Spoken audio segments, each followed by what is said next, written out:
Many games are filled with choices, often so many that your playthrough will likely differ from most other players.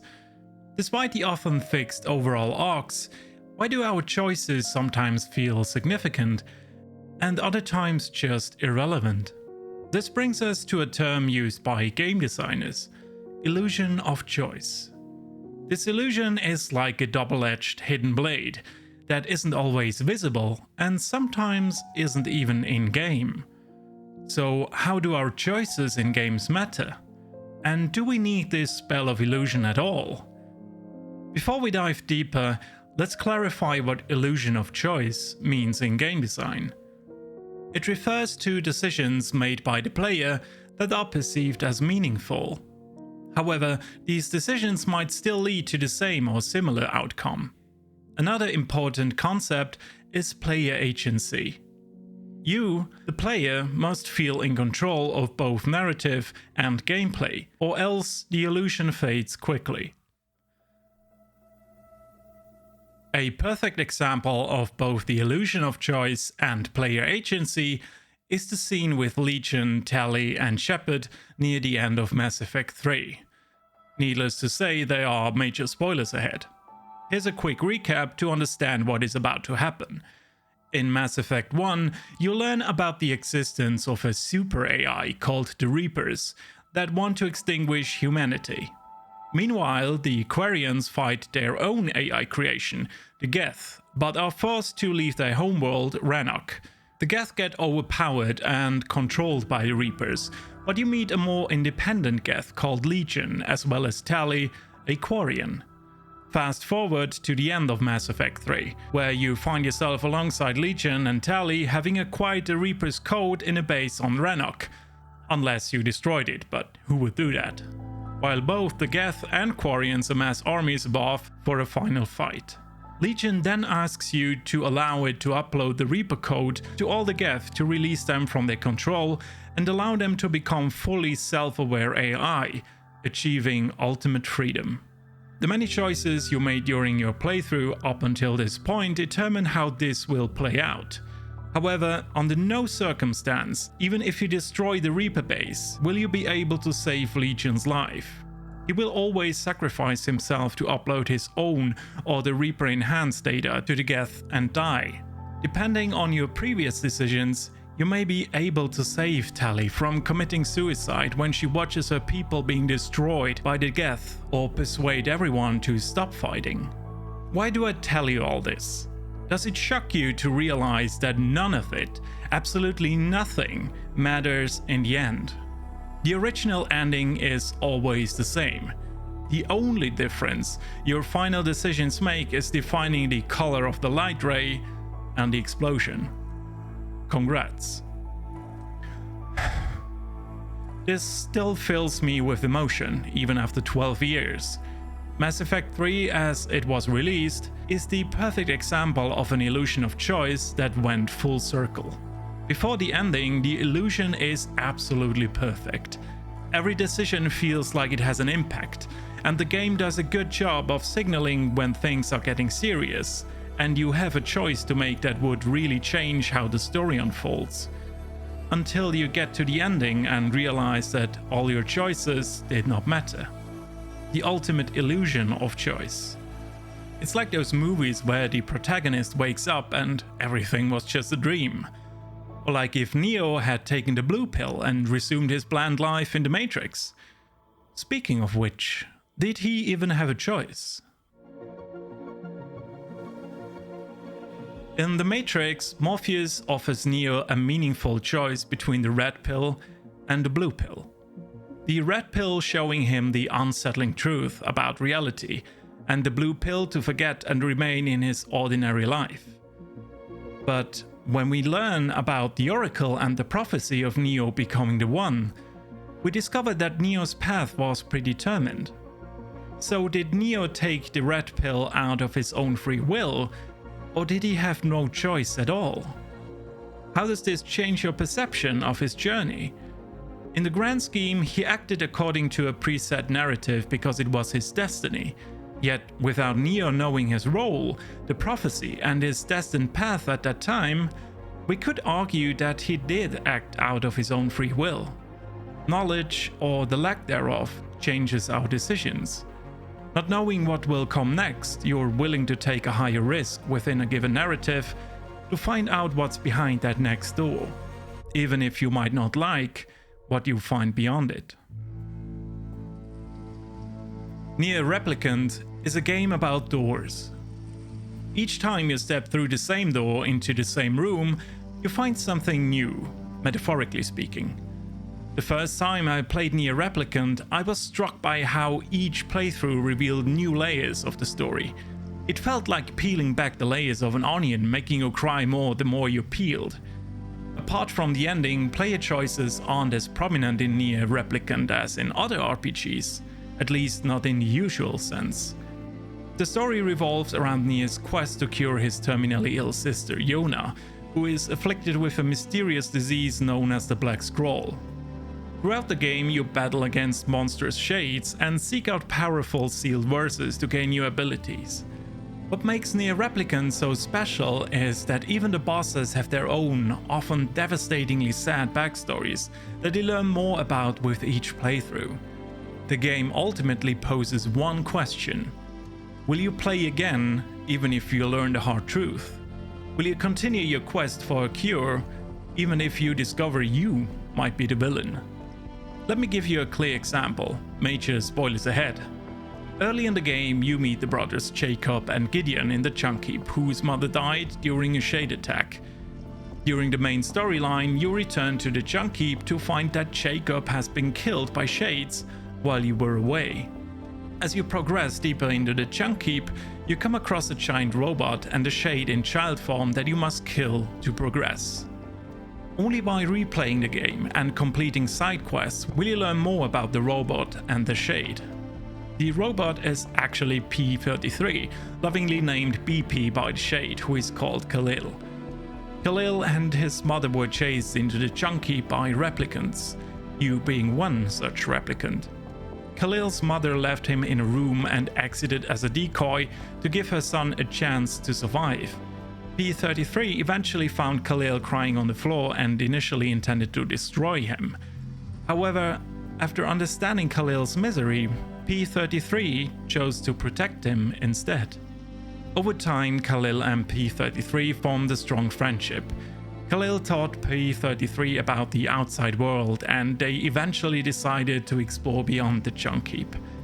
Tragically, during this newfound freedom, Nier and his companions arrived, misinterpreted the situation, and killed them, believing that they were responsible for Jacob's death.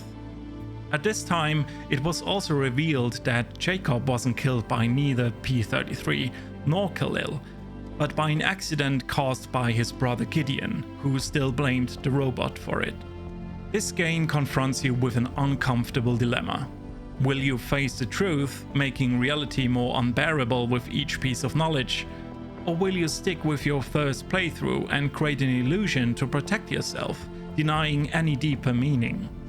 Although not an illusion of choice in the classic sense, it leaves you with a choice that isn't one. Play or don't. Not playing leaves you in command of the narrative, upholding player agency. Playing confronts you with the fact that you can't do anything to stop making it worse, but you can attempt to understand. It is a meaningful decision to continue. However, it does not change the outcome. By definition, this should be an illusion of choice. You will murder BP and Khalil over and over again. And with every new morsel of knowledge, it will be more painful. This illusion of choice, however, is made outside the game, in front of your screen. It directly questions your morals. Holding your eyes open to the truth is not always an easy choice to make. It is hard. This time, you are offered a choice between a red and a blue pill. What would you do if faced with such a dilemma? While Nier Replicant uses its narrative structure to challenge our understanding of choice, Genshin Impact takes a different approach, offering choices that feel less impactful. While exploring Genshin Impact, I was initially captivated by its stunning visuals and the vast world. Despite the story being quite entertaining, I am simply not interested in following it, because I have very little impact on the narrative. Genshin Impact is an online game revolving around an epic tale of good versus evil. While the overall arc cannot be influenced, typical for online games, this doesn't excuse it from offering meaningful choices. Despite hundreds of hours of scripted dialogue, there isn't a single meaningful choice that changes the outcome or leads to something new and surprising. Choices might change the next line of dialogue, but that's rarely the case. It may be a gacha game and an online mobile game, but at its core, it is also an RPG. Honestly, the R should probably be crossed out here. I mention this game because it does offer choices, but they don't change anything, nor does the game present them as meaningful. I mean, how would you feel when you realize that your decisions led nowhere? They are just there to let you interact in simple ways with other characters, like in a very simple social simulator. And for some people, this might be all they want. This contrast highlights the broad spectrum of player choice and that a bad illusion doesn't necessarily lead to an unsuccessful game. Quite on the other side of this equation lies Baldur's Gate 3. To this day, it has won over 200 Game of the Year awards in various categories. Baldur's Gate 2 was a milestone back in its days, but Baldur's Gate 3 is something else. Playing the game felt like a true adventure. Every decision seemed to open up new possibilities, making me feel like the hero of my own story. The game boasts more written dialogue than all the Lord of the Rings books combined, and more hours of cinematics than all the Game of Thrones episodes together. However, in a single playthrough, we will only see a fraction of this. If Mass Effect 3 had multiple options that branched out how the story unfolds, then Baldur's Gate 3 is the world tree in terms of branches. This metaphor makes even more sense when we look at how the story unfolds. From all the choices you made in the past, with one exception leading to a dead end, all will culminate in one major battle. There is a fixed arc, a preset narrative. In the end, it is called Baldur's Gate, and you can't visit Waterdeep, even though Gale keeps bragging about his magnificent chambers there. However, the world tree not only has branches, but also branching roots, so to speak. The decisions you made during the game will affect which of the 17,000 endings you'll get. Of course, those endings are not all fundamentally different, but they try to reflect your choices as accurately as possible. During the first hours of Baldur's Gate 3, you will come across the Druid Grove. There are 3 decisions to be made here. You can side with the Tieflings who seek temporary shelter from the goblins nearby. You can side with the druids to cast out the tieflings because they do not belong here. Or you could ally with the goblins and attack the grove. Just from telling you this, it should become clear that this is indeed a meaningful decision. And it is presented as such in the game as well. You know it will have an impact on your personal story, and you are in charge. According to your decisions, you will come across other events that play out differently to reflect your past choices. And at the very end, no worries, no spoilers, you are presented with the results of some of your choices. It is the best illusion I have encountered so far. During conversations, it is always clear what decisions will have a big impact on future events, and which are just for fun. Optimally, a game always communicates that well enough at the time of your decision. Conveying the importance of choices to the player is crucial, otherwise you will probably reload the game because you didn't know any better, which only leads to frustration. Especially if a decision is irreversible and affects the ending in a major way. In Persona 5 you are essentially force-fed the red pill. Yes, I am using this metaphor excessively. As part of the Phantom Thieves of Hearts, you seek out corrupt people and enter their hearts, their so-called palaces, in order to reshape and transform them. This is quite a straightforward process, without you having to make choices, because these are made somewhere else in the game. confidence. For those unfamiliar with the game, Persona 5 is a game that consists of two separate genres, RPG and social simulation. You're a student who attends his lesson during the day. After school, you decide if you want to go to the metaverse and battle monsters. You could also raise your social stats or talk to your friends, all of them being so-called confidence. They work as follows. When you invest in a relationship and thus level up your bond with them, you gain new features that are unique to each confidant. There is, however, one single new confidant unique to Persona 5 Royal that has far more influence than all the others. Once more, major spoilers ahead. Student Counselor Takuto Maruki. What makes interacting with Maruki so crucial is that only he enables access to the third semester and the true ending for Persona 5 Royal. To enable this special ending, there are two time gates to overcome. Once Maruki shows up on campus, you have to engage with him to bring him to rank 9 before he leaves the campus later for good, upgrading his rank to 10. Maruki has quite a sad backstory that I won't go too much into detail. He never recovered from a serious loss though, and heard so many painful stories from students that he wishes for the world to become one of no pain and suffering. Eventually, his persona Azathoth is awakened by force. With his new powers, he claims Mementos, the homeworld to all people's hearts. At this point, an unprecedented choice has to be made. Since Maruki has gained the power to create a new world where everybody lives in happiness for eternity, it is up to you to decide whether you want to face him or not. If you don't, Mementos and reality will merge and create a world of ignorant bliss. If you want to face him, there is a time window of 20 nights you can enter his palace. So ultimately, it is up to us to decide our reality, to quote Joker. Either live an ignorant life for pure happiness without ups and downs, or challenge him to restore reality to what it was, with everyone being their true self, even if it means to let pain and sorrow into your life. As I've said earlier, knowledge or the lack thereof changes our decisions.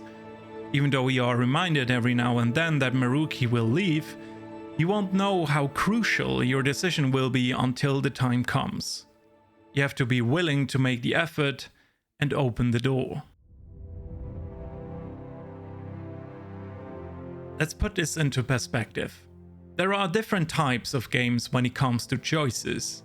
I've identified 4 categories to help explain how choices impact gameplay and player experience. First, let's imagine a coordinate system. The horizontal line represents the illusion of choice. The further left, the more broken the illusion is, making you feel like your decisions don't matter. The vertical line represents player agency. The further down, the more your sense of control fades, either because the game won't let you, or you're unaware of your influence. Genshin Impact is probably the easiest to place here. Neither can you influence what is happening, nor does it care to present your choices as meaningful. Let's call this corner irrelevant. Mass Effect 3 is a tough one. Throughout the game, you can very well influence the story, but there are things that are set in stone, like Legion and the ending, of course. So you have control over the narrative, but ultimately the illusion breaks. I'd call this frustrating. Baldur's Gate 3 is an easier one. You both have agency over what's happening, and the game does really well showing you that your decisions matter, which is quite captivating. In Persona 5 Royal, you can change some events, but you also don't always know they do. Either way, what choices you made are represented well in the narrative. Let's call this complicated. This leaves us one last game, Nier Replicant. You do not have influence over the story if you play, but you can decide when to stop and thus complete the narrative for you. The illusion of choice is imperfect, but it isn't broken. I'd say it is mysterious all around. It's important to note that placing games into these categories doesn't imply that some are better than others. Each approach serves a purpose, but it emphasizes the point that there are different illusions of choice out there, and that developers willingly play with our agency to influence the narrative, until it would either destroy the narrative or there is simply no story to tell because a game's world is finite. And for this reason, those illusions exist. They let us believe that there is so much more and that we indeed influenced all that led to the turning of the final page. Ultimately, every decision made by any player is made by different motivations, reasons, and backgrounds. Those decisions matter to us because even for a moment, we did change the world.